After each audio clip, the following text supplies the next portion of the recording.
Right. ఎమ్మెల్సీగా రాములమ్మ ఢిల్లీలో అధిష్టానం వద్ద లాబింగ్. ఏఐసీసీ అధ్యక్షుడు ఖర్గేతో భేటీ. తనకు ఎమ్మెల్సీ సీట్ ఇవ్వాలంటూ రిక్వెస్ట్. త్యాగాల్ని పరిగణలోకి తీసుకోవాలంటూ నివన్నతి. ఇక ఖరారు కాని కాంగ్రెస్ అభ్యర్థులు. ఓసీ, బీసీ, ఎస్సీ, ఎస్టీలకు ఒక్కో సీటు. పార్టీ పెద్దలతో ఆశావాహుల మంతనాలట. రాష్ట్ర రాజకీయాల్లో కొన్నాళ్ళు సైలెంట్గా ఉన్న రాములమ్మ విజయశాంతి మళ్లీ తెర మీదకి వచ్చింది. గురువారం సాయంత్రం నేరుగా ఢిల్లీలో ప్రత్యక్షమైంది. తాను చేసిన త్యాగాల్ని పరిగణలోకి తీసుకొని తనకు ఎమ్మెల్యే కోటాలో ఎమ్మెల్సీ సీటు కేటాయించాలంటూ ఏఐసీసీ అధ్యక్షుడు మల్లికార్జున ఖర్గేను కోరింది. రాహుల్, సోనియాతో కూడా రాములమ్మ భేటీ కానున్నట్లు తెలుస్తోంది. కాగా కాంగ్రెస్ పార్టీ అధికారంలోకి వచ్చిన ఇన్ని రోజులు సైలెంట్గా ఉన్న రాములమ్మ ఇప్పుడు ఎమ్మెల్సీ సీటు కోరడం అస్తం పార్టీలో హాట్ టాపిక్గా మారింది. గత కొన్నాళ్ళుగా రాములమ్మ సైలెంట్గా ఉండడంతో ఆమె ఆ పార్టీ మారుతున్నారనే ప్రచారం కూడా జరిగింది.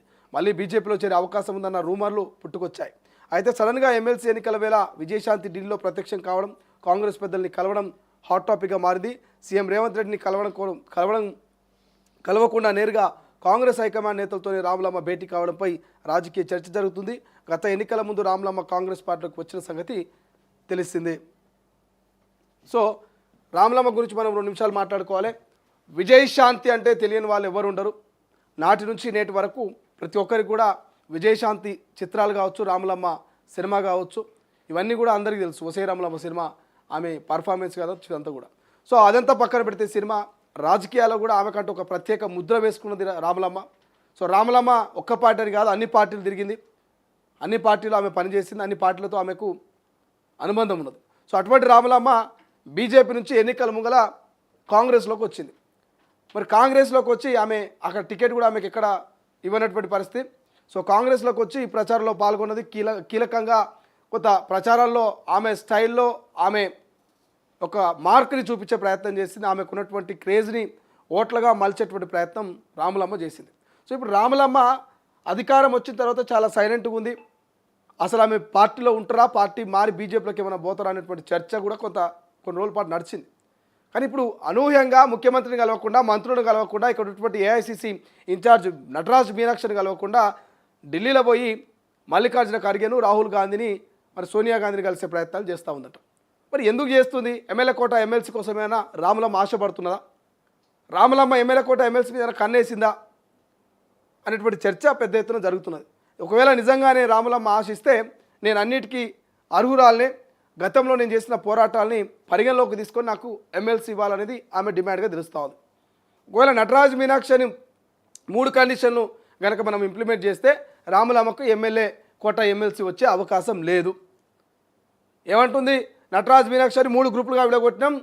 మొదటి నుంచి ఎవరు పార్టీలో ఉన్నారు, ఎన్నికల ముందు ఎవరు పార్టీలో ఉన్నారు, ఎన్నికల తర్వాత ఎవరు పార్టీలో ఉన్నారు, ఈ 3 గ్రూపులుగా డివైడ్ చేసి మొదటి నుంచి వాళ్ళకు మొదటి ప్రిఫరెన్స్ ఇస్తాం, తర్వాత వచ్చిన వాళ్ళకి తర్వాత ఇస్తాం, ఆ తర్వాత వచ్చిన వాళ్ళకి ఆ తర్వాత ఇస్తాం అన్నట్టుగా నటరాజ్ మీనాక్షి చెప్తా ఉంది.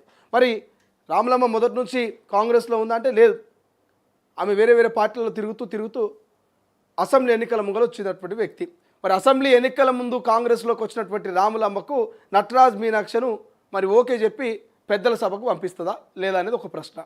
రెండవది, ఇక్కడ మంత్రుల్ని, ముఖ్యమంత్రిని కలవకుండా, వీళ్ళకి ఎటువంటి ఇంటిమేషన్ ఇవ్వకుండా ఢిల్లీలో పోయి లాబింగ్ చేస్తున్నటువంటి రాములమ్మకు ఇక్కడటువంటి ముఖ్యమంత్రి, మంత్రులు సపోర్ట్ చేస్తారనేది రెండవ ప్రశ్న.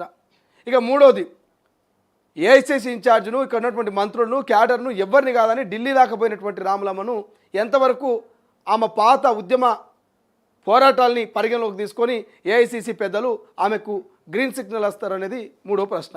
ఈ 3 ప్రశ్నలకు తెలంగాణ ప్రజలే మరి సమాధానం చెప్పాలి.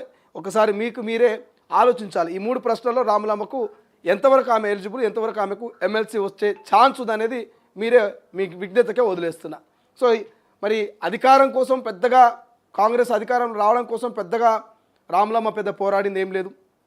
తెలంగాణ ఉద్యమం ఆ సమయంలో పోరాడొచ్చాం, కానీ ఇప్పుడు కాంగ్రెస్ పార్టీ అధికారం కోసం పెద్దగా పోరాటం చేసింది అంటే ఏం లేదు. ఎందుకంటే కాంగ్రెస్ పార్టీ 10 ఏళ్ల పాటు అధికారంలో లేకుండా ప్రతిపక్షంలో ఉన్నప్పుడు 10 ఏళ్ల పాటు భుజాలు కాయలు కాసే లెక్క జెండాలు మోసి కండువాలు కప్పుకొని జైగొట్టినటువంటి నికాసైన నిజమైనటువంటి కాంగ్రెస్ కార్యకర్తలు కాంగ్రెస్ పార్టీలో ఎంతోమంది ఉన్నారు. ఏ అవకాశం లేకుండా ఇంకా అధికారంలోకి వచ్చిన తర్వాత ఇంకా కష్టపడుతున్నటువంటి కార్యకర్తలు ఎంతోమంది ఉన్నారు.